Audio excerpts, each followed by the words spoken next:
Hello, and welcome to the Fresh Start Podcast, a show where we share success principles, explore the stories, experiences, and journey of real people in order to provide newcomers with strategies to succeed.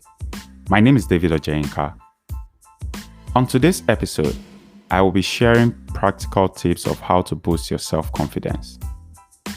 We are in a very uncertain time, and confidence is required to win in today's world.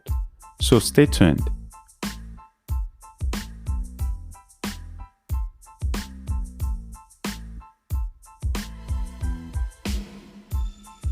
Few years ago, after I relocated to Canada, I never knew losing power for a few days was a possibility, especially in this part of the world.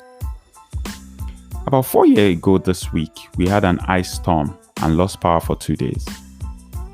I learned a dangerous lesson on that day. As my neighbors were turning on their generators, I wore layers of clothing instead, hoping the power company would have things back to normal soon.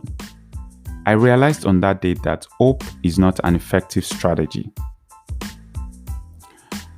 I lost confidence after the first day, and I called the equipment rental centers looking for a generator to rent. 8 calls later, I finally found a generator to rent. Fortunately, the generator did the job for 1 day until power was restored. I vowed I'll never let this happen again and always have a backup plan. You see, I suffered because I didn't prepare for the fact that power failure can happen anytime, especially in the winter. And so I connected this with my own professional life, because many of our professional failures as a result of the same thing, failing to prepare for the realities we are going to face. In life, the biggest thing we often find ourselves unprepared for is failure. The failures themselves aren't the problem. The problem is that with failure comes emotions like regret, frustration, anger, desperation, mistrust, and shame, just to name a few. These emotions cause us to suffer what I call personal power outages that damage one of our most important assets, which is our confidence. It's the one thing that influences everything, so we better protect it. You see, confidence, like a generator, is a power source, but we must create it ourselves internally. In this regard, confidence isn't really a trait. It's a muscle, and if we train and protect our confidence, it will definitely grow. Everyone knows that competence is essential to success, professional achievement, and personal satisfaction. But without confidence, competence will only take us so far. And unfortunately, too many perfectly capable leaders lack confidence. Successful people often exude confidence. It's obvious that they believe in themselves and what they're doing. It isn't their success that makes them confident, however. The confidence was there first. Nobody is born with limitless self-confidence. If someone seems to have incredible self-confidence, it's because he or she has worked on building it for years. Self-confidence is something that you learn to build up because the challenging world of business and life in general can deflate it.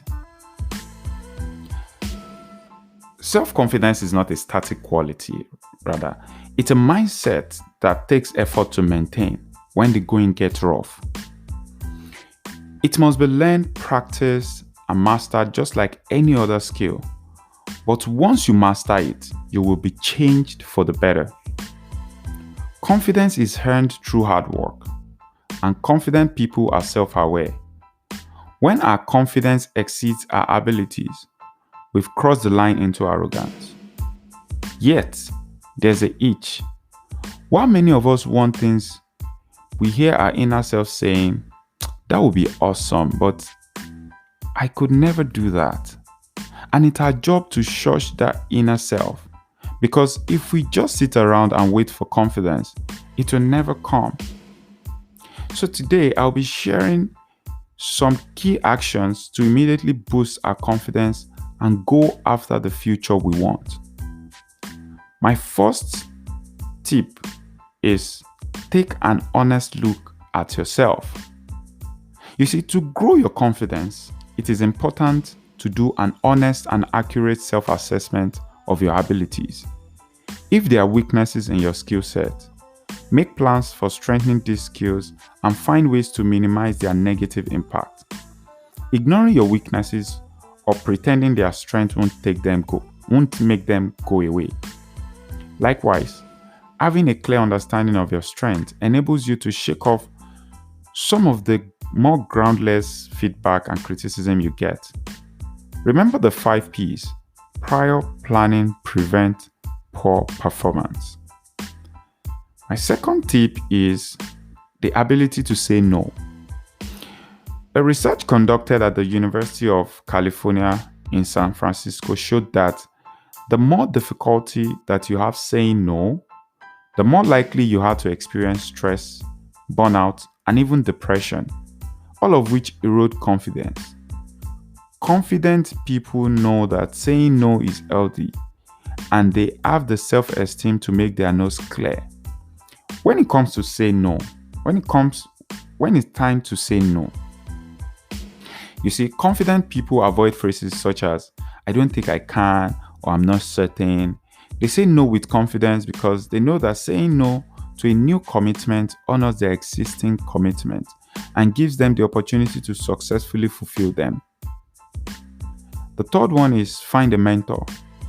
Nothing builds confidence like a talented, experienced person showing you the way and patting you on the back for a job well done.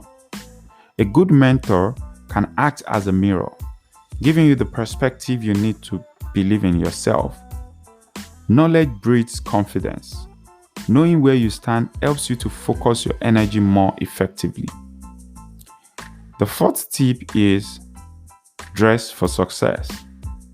Whether we like it or not, how we dress has a huge effect on how people see us. The way we dress also affects how we see ourselves. Studies have shown that people speak differently when they are dressed up compared to when they are dressed casually. To boost your confidence, dress well. Choose clothing that reflects who you are and the image you want to project, even if that means spending more time getting ready in the morning. To look good does not have to be expensive. Just choose clothing and accessories that fit you well.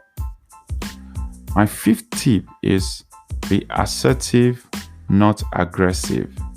Aggressiveness isn't confidence, it's bullying. And when you're insecure, it's easy to slip into aggressiveness without intending to. Practice asserting yourself without getting aggressive. You won't be able to achieve this until you learn how to keep your insecurities at bay, and this will increase your confidence. Adopt an assertive but not aggressive. You will feel your self-esteem begin to rise.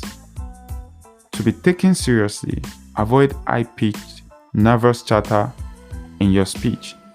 People will listen to you more attentively when they see the leader radiate from within you. My sixth tip is avoid negative people. They will try to erode your confidence because they lack it themselves. As the speaker Jim Rohn once said, you are the average of your 5 closest friends. The law of 5 refers not only to your wealth, but also your health and happiness. Positive energy leads to positive outcomes. So set your mind to the can-do side of any situation, avoiding the negative self-talk that can make you feel less confident. We have enough trouble battling the thoughts and voices in our own head. We don't need to be outnumbered by listening to negative colleagues, relatives, or friends. Smile, laugh, and surround yourself with happy, positive people. Practice being self-confident, and soon it will become second nature. Inactions breeds doubt and fear, while action breeds confidence and courage. As U.S. Army General Creighton Williams Abrams Jr. said, "When eating an elephant, take one bite at a time. If you have patience and perseverance, you are only steps away from a more confident you." Keep in mind the words of Norman Vincent Peale, which says, "Action is a great restorer and builder of confidence. Inaction is not only the result but the cause of fear. Perhaps the action you take will be successful. Perhaps different actions or adjustments will have to follow, but any action is better than no action at all." This week's task is jot down your strengths and weaknesses. Look critically at this list because most people will tell you to work on your weaknesses, but use what you've got and capitalize on your strengths instead. Writing things down gives us clarity on things we didn't know are affecting us, because once you put more energy into your positive traits, your confidence will start to shine through. My question to you is, what strategies have you used in the past to boost your self-confidence? Share your answer on Twitter, Instagram, or LinkedIn. Thanks for joining us this week on the Fresh Start podcast. Make sure to visit our website, www.thefreshstartup.com, where you can subscribe to the show everywhere you listen to your podcast, so you never miss a show. If you found this show of value, would appreciate a rating on iTunes, or if you simply tell a friend about the show, that would help us too. You can follow us on Instagram and Twitter at Fresh Start Up. Be sure to tune in next week for our next episode. Thank you and have a great week.